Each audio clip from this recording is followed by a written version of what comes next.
श्री विष्णु पुराण प्रथम अंश अध्याय 21। कश्यप जी की अन्य स्त्रियों के वंश एवं मरुदगण की उत्पत्ति का वर्णन। श्री पराशर जी बोले, सनहाद के पुत्र आयुष्मान शिवी और वाशकल थे तथा प्रहलाद के पुत्र विरोचन थे और विरोचन से बलि का जन्म हुआ। हे महामुनि, बलि के 100 पुत्र थे जिनमें बाणासुर सबसे बड़ा था। हिरण्याक्ष के पुत्र उत्कुर, शकुनी, भूत संतापन, महानाभ, महाबाहु तथा कालनाभ आदि सभी महाबलवान थे। कश्यप जी की एक दूसरी स्त्री दनु के पुत्र विमूर्धा, शंबर, अयोमुख, शंकुशिरा, कपिल, शंकर, एक चक्र, महाबाहु, तारक, महाबल, सर्वभानु, वृषपर्वा, महाबली, पुलोम और परम पराक्रमी विप्रचिति थे। ये सब दनु के पुत्र विख्यात हैं। सर्वभानु की कन्या प्रभा थी तथा शर्मिष्ठा, उपतानी और हायशिरा, ये विश्वपर्वा की परम सुंदरी कन्याएं विख्यात हैं।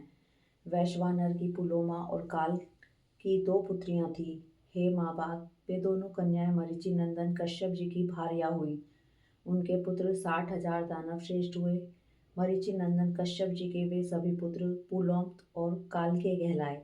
इनके सिवा विप्रचिति के सिंहिका के गर्भ से और भी बहुत से महाबलवान, भयंकर और अति क्रूर पुत्र उत्पन्न हुए।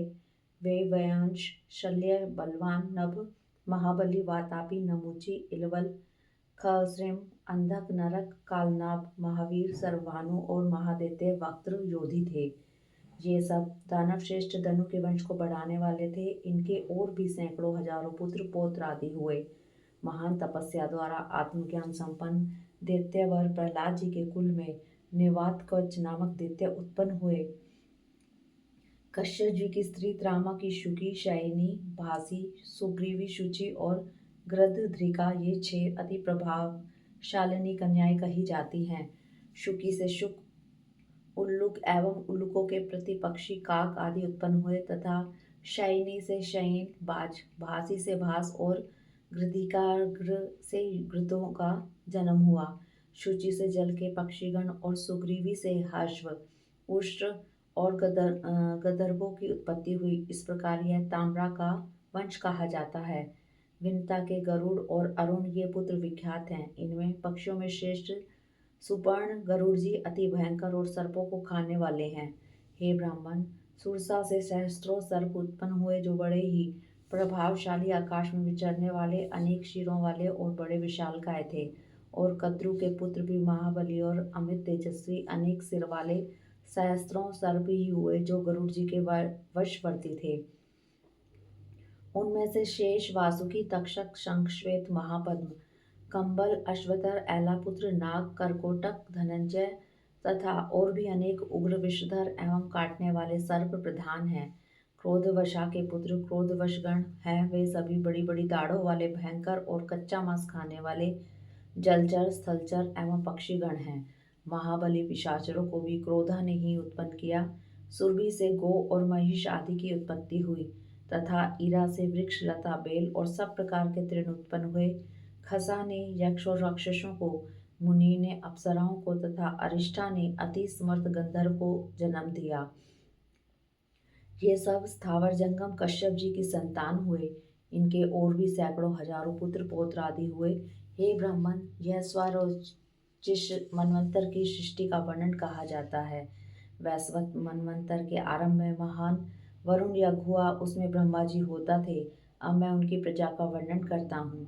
हे साधु श्रेष्ठ, पूर्व मंतर में जो सप्तऋषिगण स्वयं ब्रह्मा जी के मानस पुत्र रूप से उत्पन्न हुए थे, उन्हीं को ब्रह्मा जी ने इस कल्प में गंधर्व, नाग, देव, दानव आदि के पितृ रूप से निश्चित किया। पुत्रों के नष्ट हो जाने पर दिति ने कश्यप जी को प्रसन्न किया। उसकी सम्यक आराधना से संतुष्ट हो तपस्वियों में श्रेष्ठ कश्यप जी ने उसे वर देकर प्रसन्न किया। उस समय उसने इंद्र के वध करने में समर्थ एक अति तेजस्वी पुत्र का वर मांगा। मुनिश्रेष्ठ कश्यप जी ने अपनी भार्या दिति को वह वर दिया और वह उस अति उग्र वर को देते हुए उससे बोले, यदि तुम भगवान के ध्यान में तत्पर रहकर अपना गर्भ शोच और संयम पूर्वक 100 वर्ष तक धारण कर सकोगी तो तुम्हारा पुत्र इंद्र को मारने वाला होगा। ऐसा कहकर मुनि कश्यप जी ने उस देवी से संगम किया और उसने बड़े सोचपूर्वक रहते हुए वह गर्भ धारण किया। उस गर्भ को अपने वध का कारण जान देवराज इंद्र भी विनयपूर्वक उसकी सेवा करने के लिए आ गए। उसके शौच आदि में कभी कोई अंतर पड़े, यही देखने की इच्छा से इंद्र वहां हर समय उपस्थित रहते थे। अंत में 100 वर्ष में कुछ ही कमी रहने पर उन्होंने एक अंतर देख ही लिया। एक दिन दिति बिना चरण शुद्धि किए ही अपनी शैया पर लेट गई। उस समय निद्रा ने उसे घेर लिया। तब इंद्र हाथ में वज्र लेकर उसकी कुक्षी में घुस गए और उस महागर्भ के 7 टुकड़े कर डाले। इस प्रकार वज्र से पीड़ित होने से वह गर्भ जोर जोर से रोने लगा। इंद्र ने उससे पुनः कहा कि मत रो, किंतु जब वह गर्भ 7 भागों में विभक्त हो गया और फिर भी न मरा, तो इंद्र ने अत्यंत कुपित हो अपने शत्रु विनाशक वज्र से एक एक के 7-7 टुकड़े और कर दिए। वे ही अति वेगवान मरुत नामक देवता हुए। भगवान इंद्र ने जो उससे कहा था कि माँ रोदीही, मत रो, इसलिए वे मरुत कहलाए। ये 49 मरुदगण इंद्र के सहायक देवता हुए। इति श्री विष्णु पुराणे प्रथम अंशे 1 अध्याय।